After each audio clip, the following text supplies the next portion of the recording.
자네랑 이 지경까지 오고 싶진 않았네. 내 딸도 밤마다 울고 아이도 아빠 찾을 때마다 마음이 무너져. 자네가 진심으로 돌아오길 바라는 마음에 온 거야. 김 씨는 차분하게 말했지만 속은 끓고 있었습니다. 그러나 사위는 고개를 끄덕이며 뜻밖의 말을 꺼냈습니다. 장모님, 앞으로 저한테 직접 찾아오시지 마세요. 아이 어릴 때 이혼하는 것도 나쁘진 않다고 생각합니다. 그리고 이렇게 뵙는 건 마지막일 것 같습니다. 김 씨는 순간 귀를 의심했습니다. 말투는 공손했지만 내용은 참담했습니다. 마음속에서 무언가 철렁 내려앉는 듯한 기분이 들었습니다. 역시 인간의 본성을 보려면 밑도 끝도 없이 다 잘해주고 다 내줘야 알 수 있다고 생각했습니다. 좋은 사람이면 그걸 고마워할 것이고 이상한 인간은 그때 본색을 드러내는 것입니다. 김 씨는 결국 참지 못하고 말했습니다. 자네 회사 차릴 때 나한테 돈 얘기했던 거 기억 안 나? 그때 안 도와줬다고 지금 이러는 건가? 그거 하나로 이렇게까지 우리 딸을 내치는 건가? 사위는 입꼬리를 비틀며 차갑게 웃었습니다. 장난하지 마세요, 장모님. 그냥 곱게 가주시죠. 그 말에 김 씨는 가슴이 무너졌습니다. 하지만 그대로 물러날 순 없었습니다. 김 씨는 조용히 지갑에서 접어둔 작은 사진 한 장을 꺼내 보이며 말했습니다. 그럼 좋아. 자네 지금 장모를 아주 우습게 보는데 후회하게 될 거야. 올해 64세인 김영순 씨는 남편과는 젊은 날 헤어졌고 그 후로는 혼자 딸 하나 품에 안고 살아왔습니다. 지금은 동네에서 작은 분식집을 꾸려가고 있습니다. 대단한 건물도 아니고 화려한 메뉴도 없지만 떡볶이와 국밥 하나는 자신 있었습니다. 그릇 닦느라 손등이 트고 하루 3번 땀범벅이 되어도 딸 하나 바라보면 김 씨는 다시 주방으로 들어갈 힘이 났습니다. 엄마, 나 이거 해볼까? 그래, 해봐. 뭐든 해봐. 넌 잘할 거야. 김 씨는 딸이 어릴 때부터 부지런한 아이였다고 말합니다. 누가 시키지 않아도 김밥 말던 손, 쿵쿵 국물 재우며 따라오던 발걸음. 공부보단 손으로 부지런히 움직이는 걸 더 잘했던 아이였지만 김 씨는 그 모습이 참 기특했습니다. 딸은 대학 졸업 후 바로 피부관리사로 취업했습니다. 첫 월급 받은 날 김 씨 앞에 봉투 하나를 내밀며 말했죠. 엄마, 이거 엄마 용돈. 나 이제 엄마처럼 번다? 김 씨는 말없이 그 봉투를 들고 주방에 들어가 서랍 속에 넣어두고 한참 울었습니다. 이걸 받아도 되는 건가? 우리 딸 참 많이 컸구나. 그 무렵 식당 단골 중에 한 청년이 눈에 들어왔습니다. 조용조용하고 매번 식사 후엔 꼭 인사를 하고 가는 아이였죠. 국밥 정말 맛있습니다. 어머님, 그 말이 너무 정직하게 들려서 김 씨는 은근히 정이 갔습니다. 어느 날 딸이 김 씨에게 조심스레 말했습니다. 엄마, 나 만나고 있는 사람 있어. 엄마 식당 자주 오는 사람인데. 알고 보니 그 청년이었습니다. 딸의 말에 김 씨는 놀랐습니다. 아니, 그 사람? 말도 안 돼. 그 조용한 애가 너랑? 딸은 고개를 끄덕이며 웃었고 김 씨는 얼떨떨하면서도 속이 놓였습니다. 청년은 변호사 시험을 준비 중이라고 했습니다. 식당에 오면 그날 본 책을 이야기하고 딸이 챙겨주는 밥을 먹고 갔다 했습니다. 밥 먹고 힘내서 공부하라고 내가 더 챙겨줬지. 딸이 그렇게 말할 때마다 김 씨는 마음 한켠이 따뜻해졌습니다. 아이고, 그럼 밥은 공짜지. 공부 열심히 해라. 그 말 한마디에 청년은 꼭 두 손 모아 인사했습니다. 정말 감사합니다, 어머님. 꼭 합격하겠습니다. 그리고 정말로 그 아이는 해냈습니다. 변호사 시험에 합격했고 대형 로펌에도 들어가게 되었죠. 김 씨는 그날만큼은 식당 문을 일찍 닫고 딸 손을 꼭 붙잡고 소리 없이 울었습니다. 너 진짜 사람 하나 살렸구나. 결혼을 앞두고 김 씨는 딸에게 집을 마련해주고 싶었습니다. 사위가 머리는 좋았지만 집안 형편은 넉넉하지 않았습니다. 사돈은 혼자 살고 있었고 몸도 성치 않아 사위가 어려서부터 거의 모시듯 살아왔다는 이야기를 들었습니다. 김 씨는 오래 모아둔 노후 자금을 꺼냈습니다. 서울 외곽에 전셋집을 마련하며 이 집은 너희 둘만 믿고 주는 거다.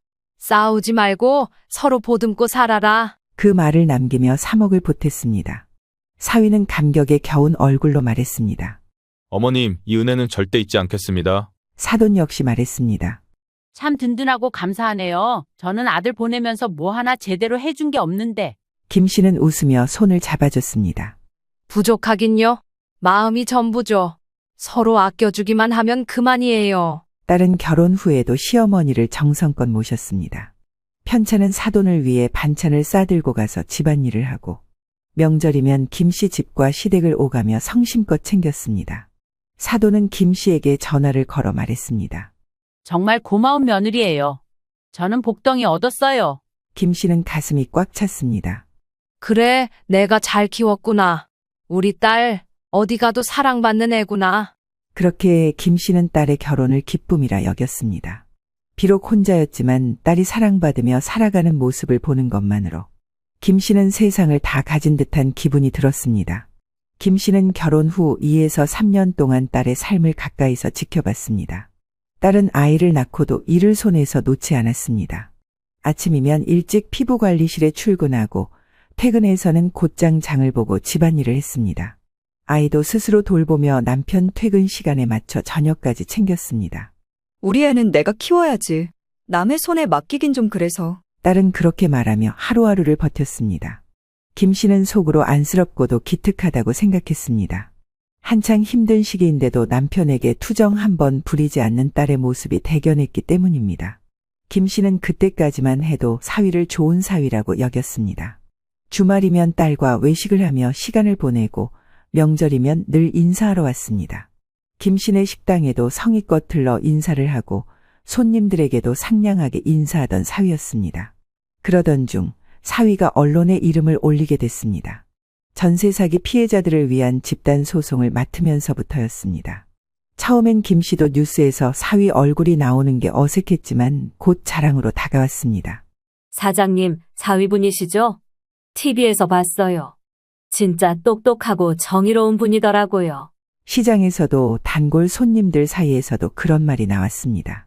사위는 방송 인터뷰에도 출연했고 공영방송 시사 프로그램의 전문가로 출연하기도 했습니다. 김씨는 어깨가 으쓱해졌습니다. 식당 안쪽 벽에는 사위가 출연한 방송 사진을 크게 출력해 걸어두었습니다. 뉴스가 나올 때면 TV 채널을 돌려 손님들과 함께 방송을 보기도 했습니다. 김씨는 속으로 기도했습니다. 우리 딸 복 받았구나. 저런 사위 얻은 것도 어디 쉬운 일이냐. 그 무렵부터 사돈의 얼굴도 폈습니다. 예전엔 몸이 안 좋다며 연락도 자주 못하던 사람이 이젠 통화도 자주 하고 우리 아들 잘하고 있죠? 하며 먼저 말을 붙였습니다. 사위가 잘 되자 마음도 넉넉해진 모양이었습니다. 김씨는 사위가 처음 식당에 왔던 날을 떠올렸습니다. 딸이 몰래 데리고 와서 국밥 한 그릇을 앞에 놨던 날이었습니다. 엄마, 이 사람 공부하는데 밥은 먹고 다녀야 해서 오늘은 내가 계산할게. 국밥 정말 맛있습니다. 어머님, 그때 수줍게 고개를 숙이던 사위의 얼굴이 아직도 선하게 떠오릅니다. 김씨는 그 시절 사위가 늦게까지 식당에 남아 뒷정리를 거들던 것도 기억하고 있습니다. 어머님, 뚝배기 제가 씻을게요. 수세미 어디 있죠? 그 아이가 지금은 방송에 나오는 변호사가 됐다는 사실이 김씨에겐 참으로 벅찬 일이었습니다. 김씨는 어느 날 사위로부터 전화를 받았습니다. 평소처럼 인사치레인 줄 알았는데 목소리가 유난히 조심스러웠습니다. 장모님, 혹시 잠깐 시간 괜찮으세요? 꼭 드리고 싶은 말씀이 있어서요. 아내한테는 알리지 않았어요. 이 사람 걱정할 것 같아서요. 김씨는 갑작스러운 제안에 놀랐습니다. 무슨 일인가 싶어 그 다음날 식당이 쉬는 시간에 근처 카페에서 사위를 만났습니다. 사위는 언제나처럼 정갈한 수트 차림이었고 손에는 두툼한 서류철을 들고 있었습니다. 사실 지금 로펌에서 독립하려고 준비 중입니다. 제 이름 걸고 사무실을 하나 차릴 생각이에요. 그런데 자금이 조금 부족해서 이런 말 조금 송구스럽습니다만 장모님 생각이 나더라고요. 김씨는 사위가 건넨 서류를 바라보았습니다. 사업계획서와 예상 수익 모델, 사무실 임대 계약 초안까지 정리된 자료였습니다. 김씨는 정리된 내용을 훑어보며 가만히 사위를 바라봤습니다. 처가에서 이미 많은 도움을 받았다는 걸 잘 알고 있어요. 결혼 때도 전세금 지원해 주셔서 참 감사했습니다. 그래서 더 조심스럽고 송구한 마음입니다. 하지만 이번이 제 인생에 있어 중요한 분기점이라 장모님께서 제 진심을 믿고 한 번만 도와주셨으면 합니다. 김씨는 그 말을 듣는 순간 마음이 흔들렸습니다. 결혼 전부터 자신이 직접 밥을 퍼주던 그 시절, 말없이 뒷정리를 돕던 그 아이가 떠올랐습니다. 이렇게 큰 결심을 하고 찾아온 걸 보면 얼마나 고민했을까? 하지만 동시에 김씨는 가슴이 무거웠습니다. 지금도 딸은 아이를 돌보며 일하고 하루하루를 빠듯하게 살아가고 있었습니다. 딸 몰래 이렇게 큰 돈을 빌려주는 게 과연 옳은 일일까 싶었습니다. 김 씨는 그 자리에서 바로 답을 하지 못했습니다. 일단 생각해 보겠다며 집으로 돌아왔고 밤새 잠을 이루지 못했습니다. 사업을 시작한다는 게 쉬운 일이 아니라는 걸 잘 알고 있었기 때문입니다. 다음 날 아침 김 씨는 사위에게 전화를 걸었습니다. 그래, 자네 그동안 열심히 살아온 거 알지? 그리고 내가 자네 아껴왔던 것도 잘 알 거라고 생각해. 하지만 이건 너무 큰 돈이야. 내가 자네를 믿지만 이건 쉽지 않겠다. 김 씨는 그렇게 조심스레 사위의 요청을 거절했습니다. 이미 전세금으로 3억을 보태줬고 지금은 딸도 일하며 아이를 키우느라 힘든 상황이었습니다. 그 와중에 남편도 없는 혼자 된 몸으로 또다시 빚을 떠안는 건 감당할 자신이 없었습니다. 미안해.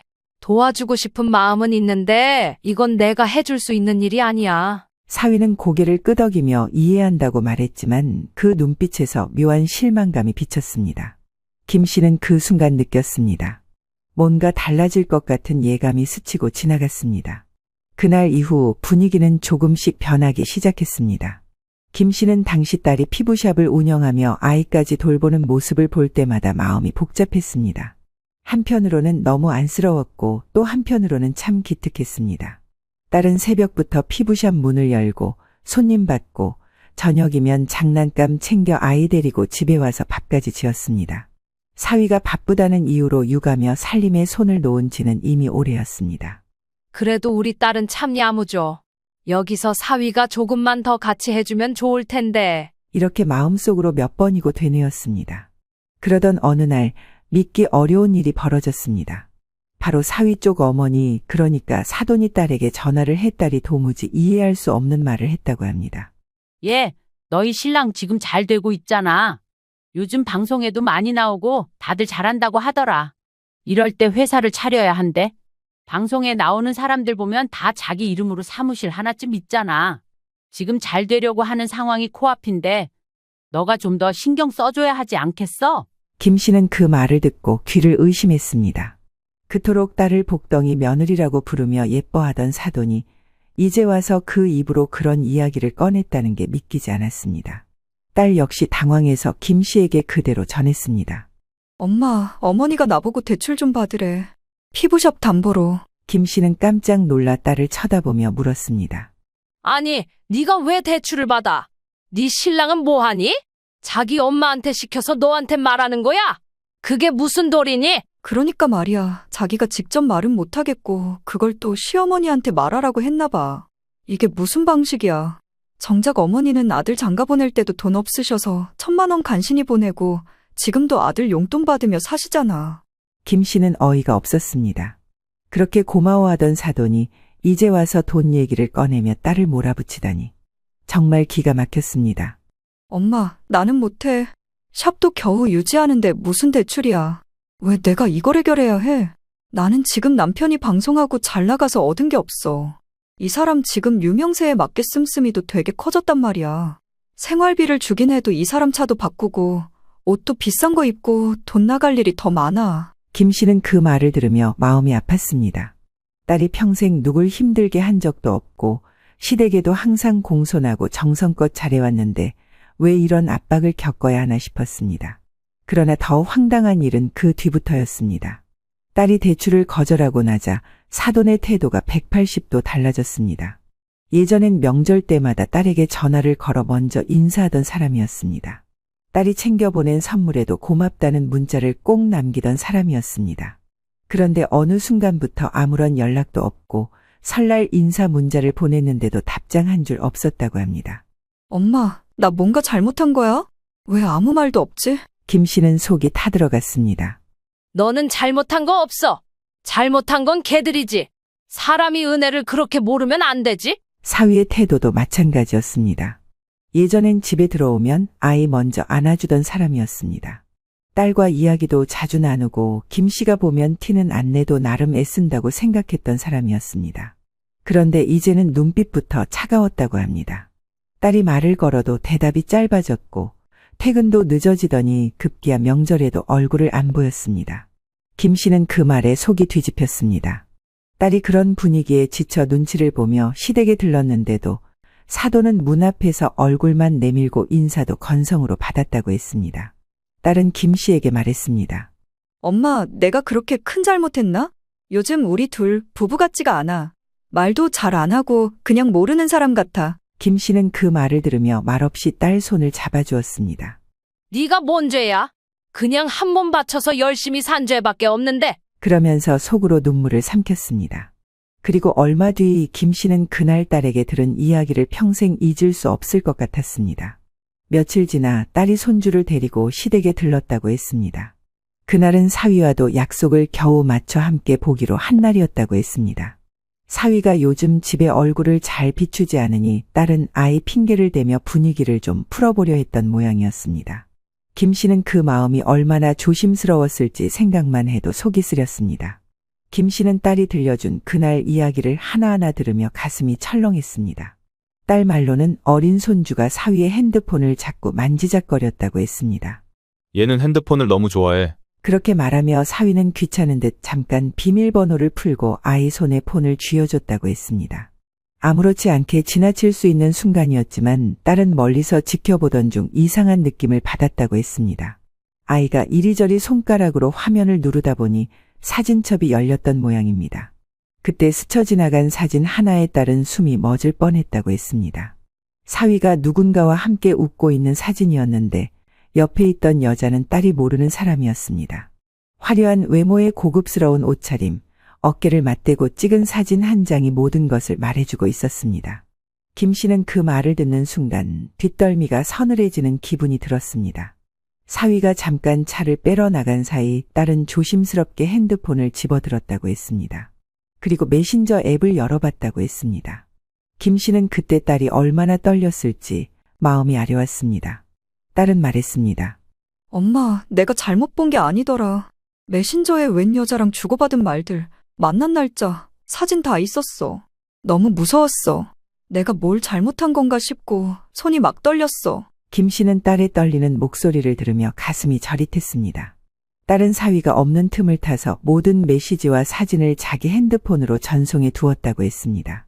흔적도 없이 돌려놓고 아무렇지 않은 척 자리를 지켰다고 했습니다. 김 씨는 그 말을 들으며 딸이 얼마나 담담하게 버텨냈는지 그게 더 슬펐습니다. 그날 밤 딸은 단 한숨도 자지 못했다고 했습니다. 사위의 변화, 사돈의 태도, 자신이 겪은 모든 일들이 머릿속을 스쳐 지나가며 하나씩 짚어보게 되었다고 했습니다. 그리고 말했습니다. 엄마, 나 이제 어떡하지?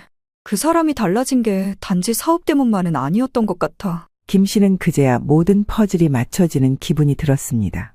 딸이 말하던 눈빛, 말투, 행동의 변화는 결국 이 여자를 만나기 시작하면서부터였던 겁니다. 김 씨는 생각했습니다. 그동안 딸을 그렇게 몰아세우던 사돈의 말투, 대출을 종용하던 태도, 사위의 무심한 침묵, 그 모든 것이 결국 이 결말로 향하고 있었던 거라고. 김 씨는 딸이 방 안에 불도 켜지 않은 채 앉아있는 모습을 보며 가슴이 미어졌습니다. 몇 날 며칠을 뜬 눈으로 지새운 딸은 식사를 제대로 하지도 못하고 직장도 나가지 못한 채 앉아 있었습니다. 피부는 푸석해지고 얼굴은 홀쭉해졌으며 손은 늘 떨리고 있었습니다. 김 씨는 그런 딸을 대신해 손주를 봐줘야 했습니다. 아이는 아무것도 모른 채 뛰어다녔지만 엄마 얼굴을 보고 물었습니다. 엄마 아파? 딸은 그 와중에도 꼿꼿이 서 있었습니다.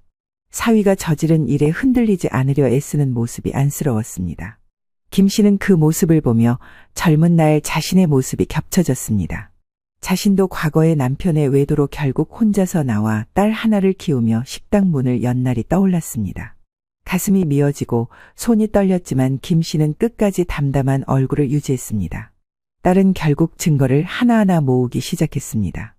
호텔 출입 내역부터 내연녀와 주고받은 메신저, 둘이 찍은 사진, 통화 내역까지 파일만 해도 수십 개가 넘었습니다. 김 씨는 조용히 딸 옆에 앉아 말없이 물 한 잔을 건넸습니다. 엄마, 나 이 사람 끝내야 할 것 같아. 딸의 눈은 흔들리고 있었지만 그 속엔 결심이 단단히 서 있었습니다. 며칠 뒤 딸은 조용히 사위를 불렀다고 했습니다. 아이가 있는 엄마로서, 부부로서 마지막 자존심이었을 겁니다. 김 씨는 아무 말 없이 고개를 끄덕였습니다. 딸은 카페 구석에 앉아 말했습니다. 당신이 이럴 줄 몰랐어. 나 다 봤어. 호텔 내역이랑 사진, 그 여자랑 주고받은 메시지까지 전부. 정리하자. 애한테만큼은 떳떳하게 살아야지. 사위는 얼굴을 일그러뜨리며 말했습니다. 어쩐지 그때 핸드폰 만지작거릴 때부터 수상하더라. 근데 너 이거 불법이야. 나 몰래 조사한 거잖아. 이게 역으로 위법이라는 건 알아? 변호사가 아닌 이상 감당 못할 텐데. 김 씨는 이 대목에서 손을 움켜쥐었습니다. 딸은 그 말을 듣고도 흔들리지 않고 말했습니다. 지금이라도 인정하고 조용히 이혼하고 양육비랑 위자료만 제대로 책임지면 그 이상은 안 물을 거야. 그러자 사위는 코웃음을 치며 말했습니다. 내가 왜 그래야 하지? 네가 뭘 할 수 있는데? 그 순간 딸의 자존심이 무너졌고 결국 집에 돌아와 김 씨에게 모든 걸 털어놓았습니다. 김 씨는 말없이 들었습니다. 그리고 천천히 입을 열었습니다. 그래, 이젠 내가 나설 차례네. 그날 밤 김 씨는 오래전 자신이 걸었던 길을 또다시 걷겠다고 마음을 먹었습니다. 하지만 이번엔 혼자가 아니었습니다. 이젠 딸과 손주를 지켜야 했습니다. 그래서 더는 주저할 이유도 없었습니다. 김 씨는 이혼이 아닌 정리라는 단어로 각오를 다졌습니다. 이제 김 씨가 앞장설 시간이었습니다. 김 씨는 딸의 이야기를 전부 들은 후 더 이상 참지 않기로 마음먹었습니다.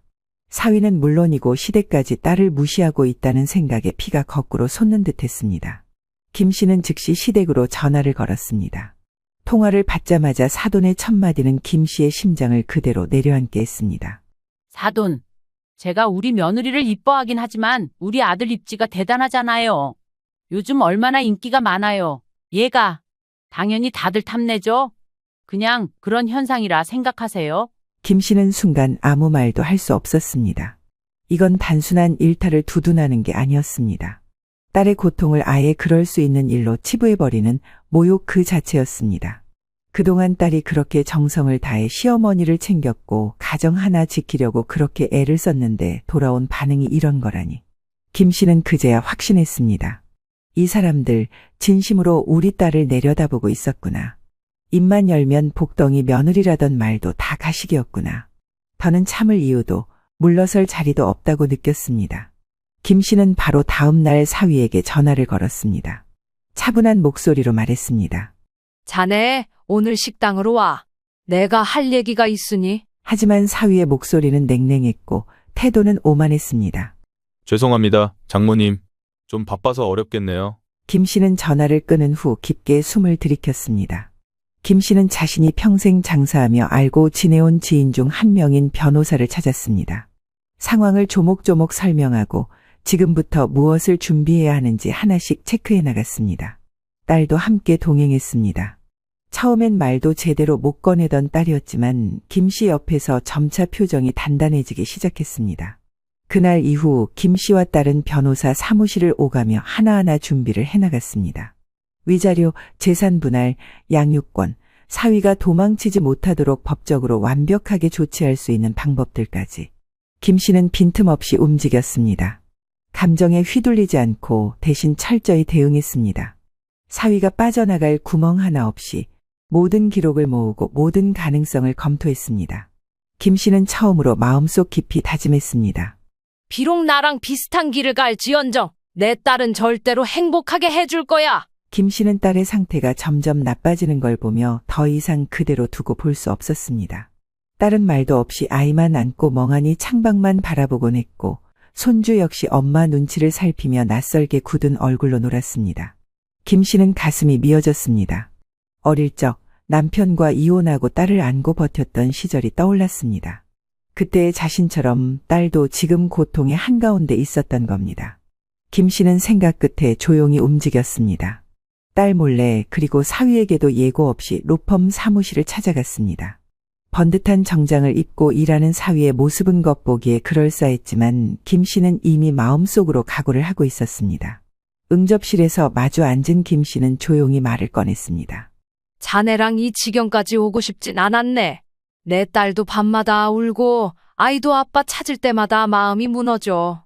자네가 진심으로 돌아오길 바라는 마음에 온 거야. 김 씨는 차분하게 말했지만 속은 끓고 있었습니다. 그러나 사위는 고개를 끄덕이며 뜻밖의 말을 꺼냈습니다. 장모님, 이렇게 뵙는 건 마지막일 것 같습니다. 많이 알아보셨다니까 이쯤에서 정리하시죠. 아이 어릴 때 이혼하는 것도 나쁘진 않다고 생각합니다. 그리고 앞으로 저한테 직접 찾아오시지 마세요. 김 씨는 순간 귀를 의심했습니다. 말투는 공손했지만 내용은 참담했습니다. 마음속에서 무언가 철렁 내려앉는 듯한 기분이 들었습니다. 역시 인간의 본성을 보려면 밑도 끝도 없이 다 잘해주고 다 내줘야 알 수 있다고 생각했습니다. 좋은 사람이면 그걸 고마워할 것이고 이상한 인간은 그때 본색을 드러내는 것입니다. 김 씨는 결국 참지 못하고 말했습니다. 자네 회사 차릴 때 나한테 돈 얘기했던 거 기억 안 나? 그때 안 도와줬다고 지금 이러는 건가? 그거 하나로 이렇게까지 딸을 내치는 건가? 사위는 입꼬리를 비틀며 차갑게 웃었습니다. 장난하지 마세요. 그냥 곱게 가주시죠. 그 말에 김 씨는 가슴이 무너졌습니다. 하지만 그대로 물러날 순 없었습니다. 김 씨는 조용히 지갑에서 접어둔 작은 사진 한 장을 꺼내 보이며 말했습니다. 그럼 좋아. 자네 지금 장모를 아주 우습게 보는데 후회하게 될 거야. 이전에 회사 차리려면 내게 줬던 서류들 다음날 다시 달라고 왔던 거 기억하지? 그 서류 나는 혹시나 몰라서 사진 찍어뒀어. 그땐 자네를 걱정하는 마음이었지. 혹시 나중에 진짜 힘들어지면 도와주려 했어. 그런데 지금 보니까 그게 이렇게 나를 도와주네. 김 씨는 사위의 얼굴이 순간 굳어지는 걸 봤습니다. 그 서류들엔 회사 설립 계획, 예상 투자자 명단, 외부 계약 일정까지 다 담겨 있었고 사위는 그걸 혼자 몰래 준비하고 있던 것이었습니다. 게다가 당시 소속된 로펌에겐 일절 말하지 않은 상태였습니다. 여기서 이렇게 신뢰받는 자네가 몰래 회사 차리려다 들통나면 어떻게 될까? 그거 자네 스스로도 알 거 아냐? 김 씨의 말에 사위는 순간 눈빛이 바뀌었습니다. 당황한 기색이 역력했고 목소리가 달라졌습니다. 장모님, 잠깐만요. 저기, 괜히 일 키우지 마시고 위자료로 정리하시죠. 입마금 하자는 뜻은 아닙니다만 적리금 4억 드리겠습니다. 그럼 되겠죠. 그리고 증거자료는 뿌리를 뽑아야겠습니다. 완벽하게 저에게 다 주셔야 합니다. 김 씨는 단호하게 고개를 끄덕였습니다. 본전 생각을 하면 분하고 억울했지만 더는 미련 두지 않기로 했습니다. 이걸로라도 딸과 아이를 데리고 나오자는 판단이었습니다. 결국 위자료 4억을 딸 명의로 받아내면서 김 씨는 조용히 자리에서 일어섰습니다. 하지만 김 씨는 위자료를 받아내고도 마음이 편치 않았습니다. 딸은 여전히 웃지 않았고 손주는 아빠를 찾다 말없이 울곤 했습니다. 어른들 문제로 아이에게 상처가 가는 게 싫었지만 어찌할 방법이 없었습니다. 그렇게 조용히 시간이 흘러가던 어느 날 김 씨는 지인을 통해 뜻밖의 이야기를 들었습니다. 저기, 영순 씨, 혹시 사위 일하는 데서 조사 들어갔다던데 들었어? 김 씨는 한동안 말을 잇지 못했습니다. 처음엔 그냥 지나가는 말인 줄 알았습니다. 하지만 며칠 뒤 뉴스 화면에서 익숙한 이름을 확인했습니다. 바로 사위였습니다. 예전엔 정의롭고 바른 청년이라며 공영방송에도 나왔던 사람인데 이번엔 전혀 다른 이유로 뉴스에 등장해 있었습니다. 김 씨는 TV 앞에서 멍하니 앉아 있었습니다. 방송에서는 사내 자금 유용, 임직에서 물러날 위기 같은 자극적인 자막이 줄줄이 흘러나왔습니다. 김 씨는 국을 데우다 말고 가스불을 끄고 앉아 화면만 바라봤습니다. 사위는 결국 로펌 자리에서 물러났고 그동안 출연했던 방송 프로그램 영상들도 줄줄이 내려갔습니다. 김 씨는 그 상황을 보며 이가 갈렸습니다. 안에서 새는 바가지 밖에서도 샌다고 결국 어디서건 못된 짓을 하고 있었던 거네. 그 일이 있고 며칠 후 김 씨의 딸에게 한 통의 전화가 걸려왔습니다. 발신자는 바로 사돈이었습니다. 그동안 연락 한 번 없던 사람이었습니다. 딸은 순간 멈칫했지만 결국 전화를 받았습니다. 수화기 너머에서 들리는 목소리는 다급하고 떨렸습니다. 내가 이렇게 전화하는 거 염치 없는 거 안다? 근데 지금 우리 아들이 완전히 망하게 생겼어. 너가 아니면 지금 아무도 도와줄 사람이 없네? 딸은 입을 꼭 다문 채 아무 말도 하지 않았습니다. 눈치챈 김 씨가 곧장 전화를 손에서 낚아채듯 빼앗았습니다. 그리고 단호한 목소리로 말했습니다. 사돈, 지금 무슨 말 하시는 겁니까? 우리 딸 울린 사위가 또 울리는 꼴 보려고 이 전화하신 거예요. 수화기 너머에서 사돈은 당황한 기색이 역력했습니다. 뭐라고 말을 하려 했지만 김 씨는 끊지 않았습니다. 그 말 하나하나가 치밀어 오르는 화를 더 북돋을 뿐이었습니다. 왜 우리 딸이 그 집 아들을 도와야 해요? 부모면 부모답게 자식이 무너지면 같이 짐지고 살아야죠. 잘 나갈 땐 아무 말 없다가 이제 와서 우리 딸한테 다시 기대시겠다고요? 웃기지 마세요. 사돈은 말끝을 흐리며 울먹이는 듯한 기색을 보였지만 김 씨는 한치의 흔들림도 없었습니다. 그동안 딸이 당한 일들을 떠올리면 이 순간만큼은 절대 물러서고 싶지 않았습니다. 이제 남이에요? 사돈. 전화 다시는 하지 마세요. 우리 딸 그 집에서 받은 상처 당신이 대신 갚아줄 것도 아니잖아요.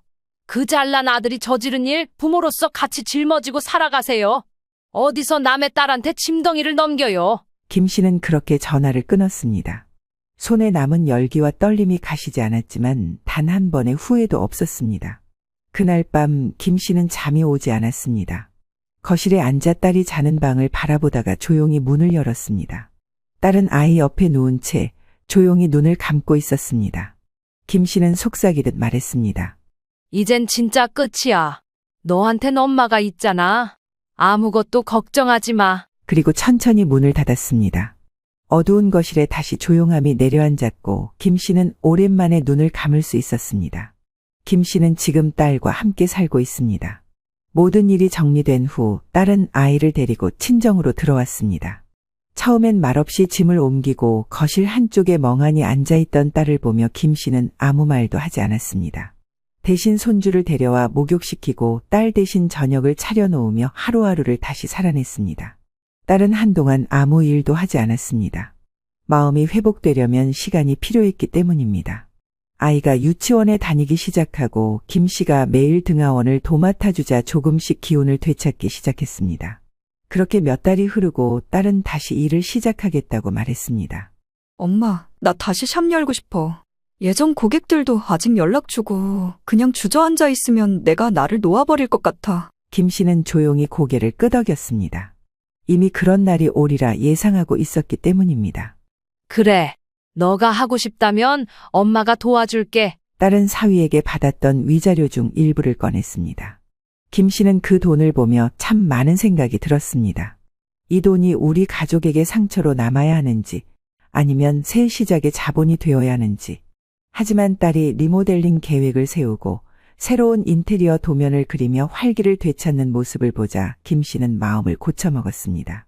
그래, 이 돈 우리 3다시 세우는데 쓰자. 피부샵은 새롭게 단장됐습니다. 벽지는 밝은 톤으로 바뀌었고 기계는 최신형으로 교체했습니다. 기존 단골 손님들이 돌아왔고 새로 찾아오는 손님들도 생겨났습니다. 딸은 다시 생기를 되찾았고 손주는 김 씨 곁에서 해맑게 유치원 생활을 시작했습니다. 반면 사위 소식은 들려오지 않았습니다. 언론의 보도 이후 사위는 로펌에서 완전히 퇴출당했고 당분간 법조계에서 얼굴을 들이밀 수 없게 됐다는 이야기가 들려왔습니다. 방송에서 자취를 감췄고 소송을 의뢰했던 고객들 사이에서도 신뢰를 잃었습니다. 김 씨는 사위가 지금 어디서 지내는지 알게 되었습니다. 바로 사돈집, 좁아터진 아파트에 기거하며 상심에 빠져 있다는 소식이었습니다. 몸도 마음도 무너져 있다는 말을 들었지만 김 씨는 더는 그 사람의 안부의 마음이 흔들리지 않았습니다. 잘 나갈 땐 그리 날아다니더니 결국 돌아온 곳이 제자리네. 김 씨는 그렇게 중얼이며 조용히 가스불을 껐습니다. 처음 사위를 만났을 때 국밥이 맛있다며 웃던 얼굴이 떠올랐습니다. 그때만 해도 그 아이가 우리 딸을 지켜줄 거라 믿었습니다. 그래서 밥값도 안 받고 챙겨줬고 결혼할 때 전세금 3억도 아낌없이 보탰습니다. 지금 생각하면 참 많은 걸 줬지만 김 씨는 후회하지 않았습니다. 본전은 뽑았지.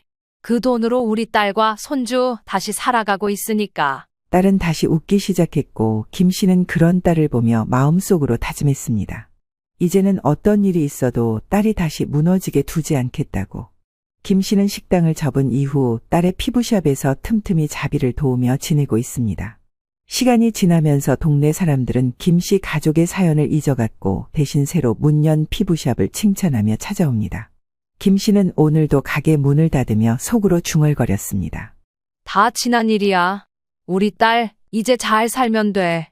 긴 터널 잘 건너왔으니 이젠 열심히 즐기면서 살아야지.